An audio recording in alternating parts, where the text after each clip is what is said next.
Selamat siang semuanya, kami dari kelompok 12 akan mempresentasikan hasil dari diskusi kelompok kami mengenai pengembangan tes evaluasi. Sebelum itu, izinkan kami untuk memperkenalkan diri kami terlebih dahulu.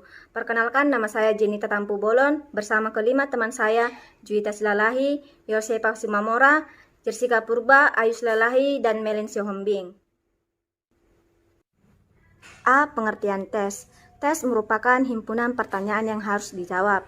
Pertanyaan-pertanyaan yang harus dipilih atau ditanggapi, atau tugas-tugas yang harus dilakukan oleh peserta tes dengan tujuan untuk mengukur suatu aspek tertentu dari peserta tes. B. Prinsip evaluasi.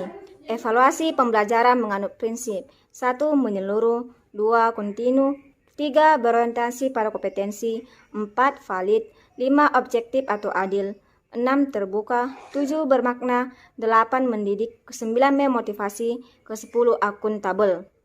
Ada beberapa masalah yang perlu ditanggapi dalam evaluasi pembelajaran. 1. Pengembangan sistem ujian yang tidak berjalan dengan baik. Yang kedua, nilai yang diperoleh dari seorang guru tidak dapat dibandingkan dengan guru lain. Yang ketiga, kualitas soal masih meragukan karena dibuat tergesa-gesa dan tidak diuji dulu mutu. Hal yang kurang diperhatikan adalah 1. Materi tidak sesuai dengan tujuan atau indikator. Kedua, materi yang diajarkan tidak penting. Ketiga, materi yang diujikan tidak sesuai dengan yang diajarkan. Keempat, tidak ada koreksi kesungguhan, yang ada hanya ngaji atau ngarang biji. Dan yang kelima adalah tidak menyusun pengecoh dan kunci jawaban untuk soal objektif. B. Tujuan dan manfaat. A. Tujuan yang terdiri dari beberapa, yaitu 1. Grading, 2. Seleksi, 3. Penempatan, 4. Mengetahui tingkat penguasaan kompetensi, yang kelima adalah bimbingan, keenam diagnosis, dan ketujuh adalah prediksi. B. Manfaat terdiri dari yaitu 1. Mengetahui ketercapaian kompetensi yang ditetapkan, kedua. Mengetahui perkembangan kemampuan siswa, ketiga. Mengetahui kesulitan siswa, keempat. Memotivasi siswa untuk belajar, kelima. Meningkatkan kualitas pembelajaran, dan yang keenam adalah menjadi bahan pertimbangan pengambilan keputusan. Berkaitan dengan evaluasi, terdapat dua pertanyaan yang sangat penting, yaitu apa yang harus dievaluasi dan bagaimana mengevaluasi. Langkah pertama dalam melakukan evaluasi adalah menentukan materi yang diujikan. Materi yang diujikan hendaknya materi yang sangat penting. Penentu materi yang dilakukan dengan memperhatikan kriteria sebagai berikut. 1. Urgensi. Urgensi yaitu materi yang secara teoretik mutlak yang harus dikuasai mahasiswa. 2. Kontinuitas, yaitu materi yang merupakan pendalaman dari materi sebelumnya. 3. Relevansi, yaitu materi yang diperlukan untuk memahami materi lainnya. Dan 4. Keterpakaian, yaitu materi yang memiliki terapan tinggi dan kegiatan sehari-hari. Nah, di sini saya akan melanjutkan pemaparan dari teman saya, dimensi evaluasi. Setelah menentukan materi yang akan diajukan, langkah selanjutnya adalah menentukan dimensi yang akan diukur. Ada 3 dimensi yang dapat diukur, yaitu dimensi kognitif, dimensi psikomotor, dan dimensi efektif. Oke, saya akan membahas satu persatu dari ketiga dimensi tersebut. Yang pertama, kognitif, mencakup ingatan, pemahaman, aplikasi, analisis, sintesis, dan evaluasi. Yang bagian B, efektif, ini mencakup beberapa bagian, yaitu feelings, values, apresiasi, antituisme, dan attitudes. Yang bagian C, psikomotor, mencakup beberapa bagian, yaitu observing, imitating, dan practicing. Di sini saya akan menjelaskan tentang pengertian dari teknik non-tes. Teknik non-tes merupakan prosedur pengumpulan data untuk memperoleh gambaran terutama mengenai karakteristik, sikap, atau kepribadian siswa yang bersifat kualitatif. Fungsi dari penilaian non-tes adalah sebagai berikut. 1. Alat untuk mengetahui tercapainya tujuan instruksional. 2. Umpan balik bagi perbaikan proses belajar mengajar. Perbaikan mungkin dilakukan dalam hal tujuan instruksional, kegiatan siswa, dan strategi mengajar guru. Tiga, dalam menyusun laporan pengajuan belajar siswa kepada orang tua. 4. Digunakan dalam menilai berbagai aspek kognitif, tetapi juga aspek afektif dan psikomotorik. 5. Dapat memberikan pertanggungjawaban dari pihak sekolah kepada pihak lain karena diperoleh langsung dari proses belajar siswa, baik di kelas maupun di lapangan. Teknik non-tes merupakan prosedur pengumpulan data untuk memahami pribadi siswa yang umumnya bersifat kualitatif.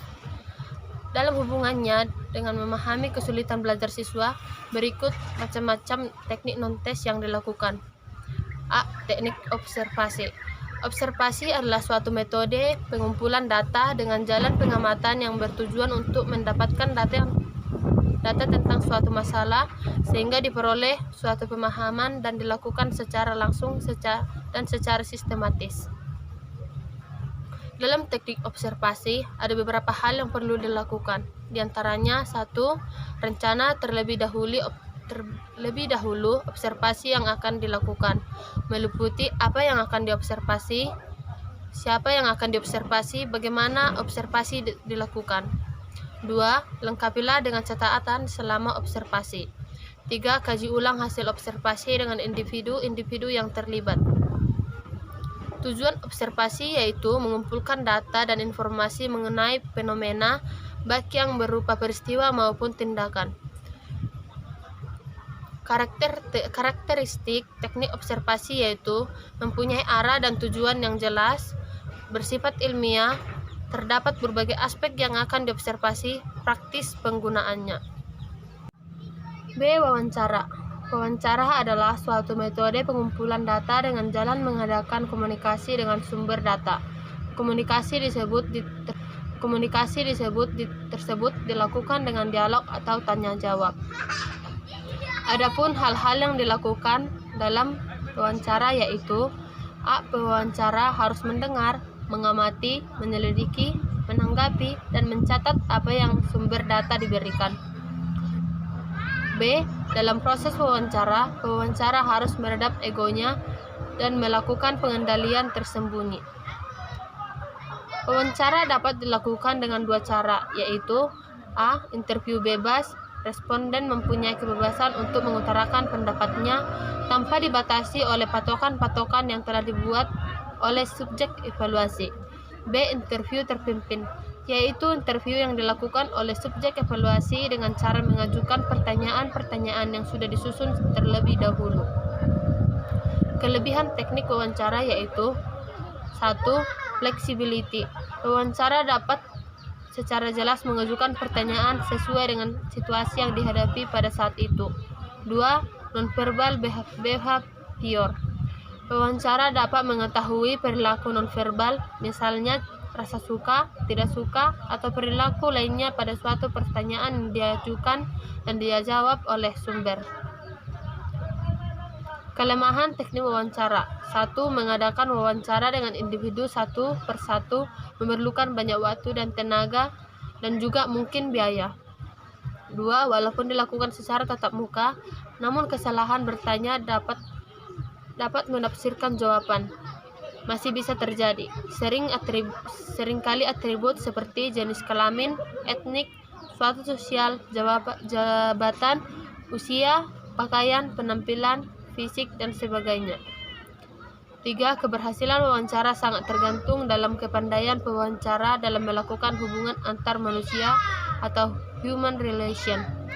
4. Wawancara tidak selalu tepat pada kondisi tempat tertentu, misalnya di lokasi ribut dan ramai.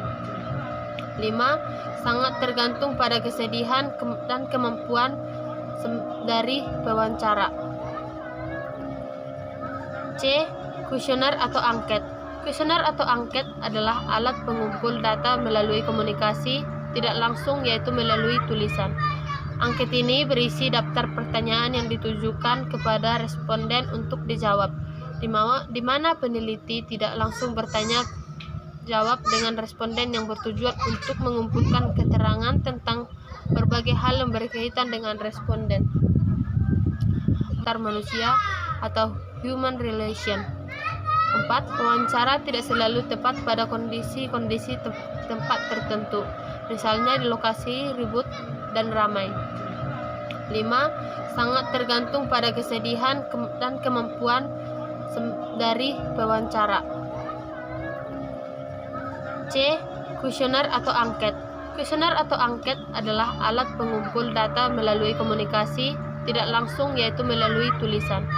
Angket ini berisi daftar pertanyaan yang ditujukan kepada responden untuk dijawab, di mana peneliti tidak langsung bertanya jawab dengan responden yang bertujuan untuk mengumpulkan keterangan tentang berbagai hal yang berkaitan dengan responden. Macam-macam kuesioner yaitu dapat ditinjau dari beberapa segi. Ditinjau dari segi siapa yang menjawab, dan ditinjau dari segi cara menjawab. Pemeriksaan dokumen atau documentary analysis. Evaluasi mengenai kemajuan, perkembangan atau keberhasilan belajar peserta didik tanpa menguji teknik non-tes. Juga diketahui dalam memperkaya cara melakukan pemeriksaan terhadap dokumen-dokumen, misalnya dokumen yang memuat informasi mengenai riwayat hidup atau autobiografi. Sosiometri. Sosiometri adalah alat yang tepat untuk mengumpulkan data mengenai hubungan-hubungan manusia, tingkah laku manusia, atau murid.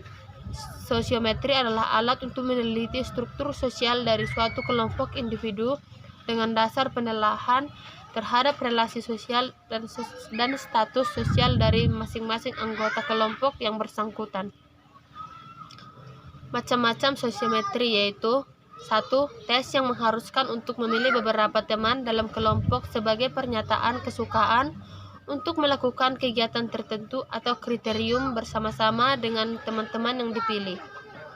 2. Tes yang dilakukan harus menyatakan kesukaannya atau ketidaksukaannya terhadap teman-teman dalam kelompok pada umumnya.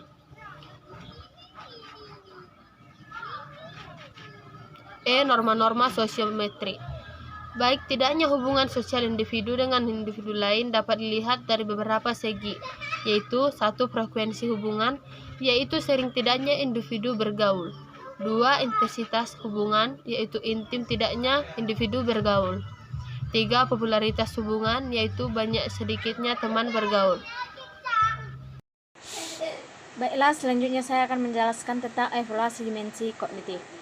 Teknik evaluasi tes pada umumnya digunakan untuk mengukur prestasi belajar. Evaluasi dimensi kognitif lebih cenderung pada penggunaan tes, terutama tes tulis. Langkah umum yang dapat dilakukan adalah sebagai berikut. A. Menentukan tujuan penelitian. B. Menentukan kompetensi yang akan diujikan. C. Menentukan materi yang penting. D. Menentukan profesi dan penyebaran soal. E. Membuat kisi-kisi soal. F. Menulis soal dengan memperhatikan validitas dalam bentuk soal benar salah, pilihan berganda, menjodohkan, isian dan jawab singkat. G. Menyusun pedoman penskoran. Evaluasi dimensi psikomotor. Untuk melakukan evaluasi dimensi psikomotor ada 2, yaitu perlu dipersiapkan guru, yaitu soal instrumen pengamatan. Soal untuk hasil belajar dimensi psikomotor dapat berupa lembar soal, misalnya soal identifikasi, soal disimulasi, ataupun soal kinerja. Lembaga kerja, lembar tugas, dan lembar percobaan. Instrumen evaluasi yang dapat digunakan untuk mengumpulkan informasi pada dimensi psikomotor, misalnya soal, format pengamatan, format penilaian, dan portofolio. Evaluasi dimensi afektif. Ada 4 aspek yang dapat dilakukan pada dimensi efektif, yang sikap, minat moral, dan konsep diri. Evaluasi dimensi efektif dapat dilakukan melalui pengamatan, angket, dan wawancara. Pengamatan dapat dilakukan oleh guru dengan cara mengamati perilaku siswa sebelum dan sesaat ataupun sesudah mengajar. Terima kasih.